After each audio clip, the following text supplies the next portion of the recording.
akarnya dari bahasa Melayu, bahasa Indonesia justru berkembang lebih pesat dibanding bahasa Melayu itu sendiri. Ini karena bahasa Indonesia bersifat lebih terbuka dan adaptif. Faktor lainnya, tentu saja sikap negara Indonesia yang sangat jelas, yakni menempatkan bahasa Indonesia dalam posisi yang tinggi dan kokoh dalam konstitusi, serta menjadikan bahasa Indonesia sebagai bahasa ilmu. Adapun bahasa Melayu tampaknya semakin layu di sejumlah negara. Seperti yang sering kita bahas, bahasa Melayu di Malaysia terkesan sulit berkembang, bahkan semakin terpinggirkan. Padahal, di negara ini bahasa Melayu dinyatakan sebagai bahasa kebangsaan. Masalahnya, bahasa Melayu di negara ini lebih dijadikan sebagai bahan propaganda politik. Tujuannya sekedar untuk menyenangkan orang Melayu, dan bukan untuk benar-benar menggunakan bahasa Melayu sebagai bahasa resmi dan bahasa ilmu. Di negara Singapura, bahasa Melayu lebih mengenaskan lagi. Kaum Melayu yang menjadi minoritas di negara ini, belakangan malah mulai beralih ke bahasa Inggris. Begitu pula yang terjadi di Thailand. Bedanya, bukan bahasa Inggris yang menggusur bahasa Melayu di sana, melainkan bahasa Thai. Soalnya, bahasa Thai menjadi bahasa resmi negara Thailand. Nah, bagaimana cara mengangkat lagi bahasa Melayu? Terus terang, kami tidak mempunyai gagasan yang jitu mengenai hal ini. Yang jelas, memaksakan label Melayu pada bahasa Indonesia bukanlah solusi dan tidak mungkin. Amat mustahil. Sebab, hal itu akan menabrak konstitusi Indonesia dan mengingkari Sumpah Pemuda. Selain itu, bahasa Indonesia selama ini berkembang pesat justru karena menanggalkan sifat Melayu atau kemelayuan. Itulah teman-teman ulasan dari tim kami. Nah, berikut ini ada video menarik mengenai keadaan bahasa Melayu di Thailand. Yuk langsung kita simak aja ya. Berikut ini adalah keadaan bahasa Melayu di Thailand Selatan seperti digambarkan oleh Astora Jabat. Beliau adalah mantan penulis yang cukup terkenal. Nama Astora Jabat amat dikenal di Malaysia pada era Mahathir Mohamad. Bahasa kita, bahasa Melayu kita ni, kita lupa dah tak besar setara mana. Kacau nak kacau siapa boleh takut tonteng.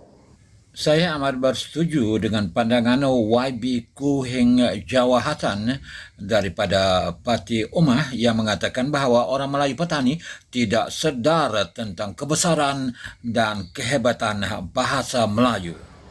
Kuhing berkata ramai orang Melayu petani bersungguh-sungguh mengajar anak mereka supaya belajar bahasa Thai, tetapi sebaliknya mereka tidak melakukan perkara yang sama supaya anak mereka belajar bahasa Melayu. Menurut Kuhing, dia tidak menentang anak orang Melayu petani belajar bahasa Thai, tetapi pada waktu sama dia mau anak orang Melayu petani itu belajar bahasa Melayu juga, kerana bahasa Melayu adalah lebih penting dalam konteks ASEAN dan Asia Tenggara.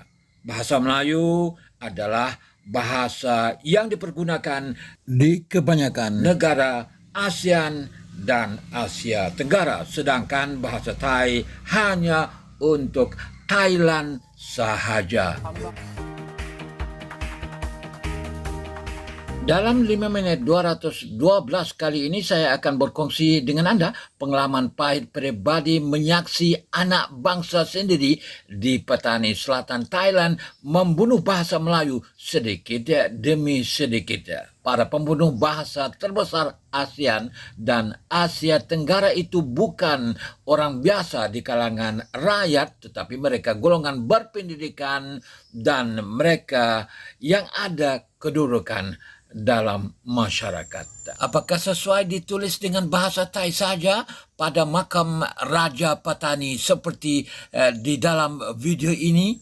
Apakah masuk akal ditulis dengan bahasa Thai saja pada makam 3 raja wanita Agong Petani ini? Kerja perosakan dan tidak bertanggung jawab ini bukan sahaja mengenepikan bahasa Melayu yang merupakan jati diri orang petani, tetapi dianggap tidak menghormati para raja wanita dan bumi petani yang melahirkan raja wanita paling ramai di dunia. Koperasi Islam Petani yang merupakan pertubuhan keuangan orang Islam di Petani di selatan Thailand turut mengenepikan bahasa Melayu. Ramai penduduk menyatakan tidak puas hati dengan kecuaian yang dilakukan oleh Koperasi Islam Petani itu. Tidak kurang cuainya Universiti Fatani yang merupakan satu-satunya universiti orang Muslim di Patani. Saya bukan taksub kepada bahasa Melayu dan menentang penggunaan bahasa Thai dan mana-mana bahasa asing. Saya sendiri mengguna 6 bahasa, tapi penggunaannya pasti tepat dengan suasana dan tempat. Sebagai contoh, dalam masyarakat dan khalayak Thai, kita bercakap bahasa Thai. Dalam masyarakat dan khalayak Melayu, kita mengguna bahasa Melayu. Dalam masyarakat dan khalayak Inggris, kita bertutur dalam bahasa Inggris. Begitu yang perlu kita lakukan. Orang Melayu yang mengutamakan bahasa bangsa lain dan meninggalkan bahasa sendiri perlu malu kepada para peniaga Cina yang menggunakan bahasa Melayu tulisan Jawi pada papan nama kedai mereka seperti dalam video ini. Kegilaan bercakap dalam bahasa Thai dalam masyarakat dan khalayak Melayu menjadi satu fenomena menonjol dilakukan oleh ramai cerdik pandai di sini. Mereka menyampaikan ucapan atau berceramah dalam khalayak Melayu dalam bahasa Thai. Malah ada juga pensyarah Universiti Islam yang menyampaikan khutbah dalam bahasa Thai di masjid yang penuh dengan orang Melayu. Begitulah malapetaka terhadap bahasa Melayu dilakukan oleh sebilangan besar cerdik pandai Melayu di bumi Petani. Kemungkinan besar bahasa Melayu akan terhapus di bumi Petani seperti yang telah terjadi kepada wilayah-wilayah Melayu yang telah berjaya disiamkan seperti Singgora, Setol, Legor, Krabi Terang, Phuket, dan sebagainya.